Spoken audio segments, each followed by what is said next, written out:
হ্যাঁ, good morning friends. Doctor Ashis মজুমদারি কথা বলছি। তো মর্নিং এক্সারসাইজে এসেছি। মর্নিং এক্সারসাইজ মোটামুটি শেষ। এখন ফিরে যাচ্ছি। আজকে একটা দারুণ একটা হেলথ টিপস দিব। টিপসটি খুবই গুরুত্বপূর্ণ, মনোযোগ দিয়ে একটু শুনবেন।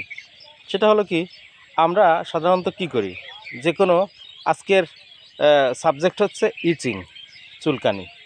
তো এই ইচিংটাকে মানুষ খুব সিম্পল মনে করে। আসলে চিকিৎসা বিজ্ঞানের ভাষায় এটা একটা complex dimension of human body, এবং এটাকে আপনি যদি অবহেলা করেন তাহলে এটার পরবর্তীতে আফটার ইফেক্ট আছে অনেক বড়। সেটা কি, আপনার যদি চুলকানো হয়, এটা বুঝবেন যে শরীরের আপনার যে ভাইটাল ফোর্স, সে এমন কোনো অ্যান্টিজেন দ্বারা অ্যাফেক্টেড হয়েছে, এখন সে ইরাপশনের মাধ্যমে আপনার কাছ থেকে দ্রুত কোনো হেল্প চাচ্ছে। আপনাকে খুব তাড়াতাড়ি এর জন্য ভালো কোনো চিকিৎসকের শরণাপন্ন হতে হবে।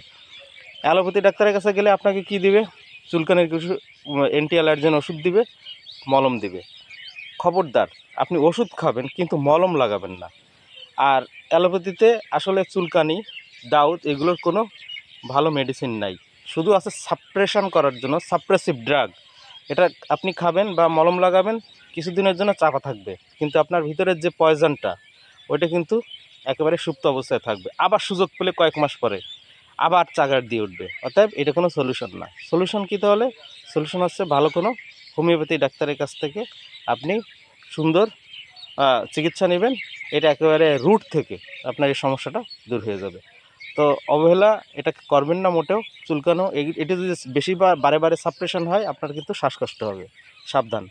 ভালো থাকুন, সুস্থ থাকুন, আর আমাদের সাথে মর্নিং এক্সারসাইজে যোগ দিবেন। ভালো থাকুন। শুভ সকাল।